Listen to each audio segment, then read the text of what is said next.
বাংলাদেশে যতগুলো হাইওয়ে আছে, মাওয়ার এক্সপ্রেস যেটা আছে, এক্সপ্রেস ওয়েগুলো তো আলাদা হিসাব, এগুলো তো ওইভাবেই তৈরি করা। বাট হাইওয়েগুলোর কথা বলছে, হাইওয়ে মহাসড়ক বা আপনি ঢাকা চিটাগাং ময়মনসিংহ হাইওয়ে বা ওই টাইপের যত হাইওয়ে আছে, সবচেয়ে রাইড করে মজা হচ্ছে ঢাকা চিটাগাং হাইওয়েতে। আপনি ওয়ান ওয়ে রোড, সবগুলো হাইওয়েগুলো ওয়ান ওয়ে রোডই থাকে, বাট এখানে রাস্তাগুলো মানে উঁচু নিচু নাই। আপনি টাঙ্গাইল মহাসড়কে যদি আপনি রাইড করেন, দেখবেন যে রাস্তাগুলো ঢেউ খেলানো, মাঝে মধ্যে খুব ঢেউ খেলানো। তখন রাস্তা যদি ঢেউ খেলানো থাকে, তখন রাস্তায় রাইড করতে যে কী পরিমাণ মানে প্যারা পোহাইতে হয়। এটা কি হইল, কাহিনী কি রে ভাই? এই যে নীলাচল আর হচ্ছে এটা, এটা বন্ধ হয়ে তর্কাতর্কি করলো, রাস্তাটা বন্ধ করে। আরে ভাই, তোমরা তর্কাতর্কি করলে রাস্তাটা একটু সাইড করে দাও, একটু বাম দিকে চাপায় দুইটায়, তারপরে ঝগড়া করো। রাস্তাটা বন্ধ করে দুজনে ঝগড়া করতেছে।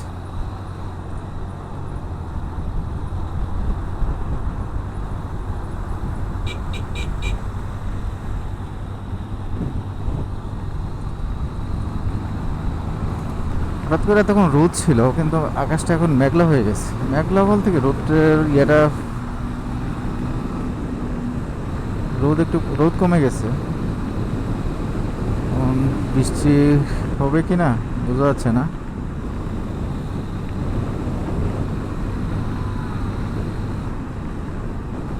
দেখা যাক, দেখি ঢাকার দিকে আগাই, বৃষ্টি হইলেও হইতে পারে। যেটা বলতেছিলাম যে এই রাস্তা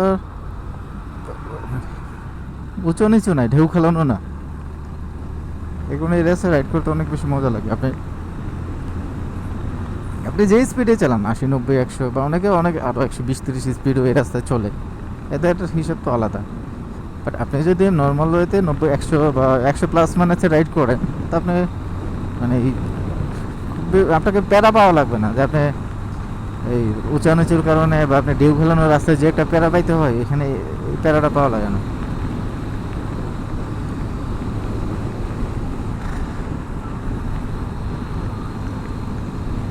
আমার 120 110 20-এ চালানোর কোনো মানেই হয় না, আমার ইচ্ছাও নাই। আমি সবসময় রাইড করে রিল্যাক্সে 80 90, বা যে ওভারটেক করতে যতটুকু দরকার হয় ওইভাবেই আমি রাইড করি। আসলে রাইডিংটা হচ্ছে আপনি যেভাবে স্বাচ্ছন্দ্য বোধ করেন। আপনি যদি মনে করেন যে আমি 80 90-তে রাইড করে আমি স্বাচ্ছন্দ্য ফিল করি, অনেকে 120-এ চালায় স্বাচ্ছন্দ্য বোধ করে।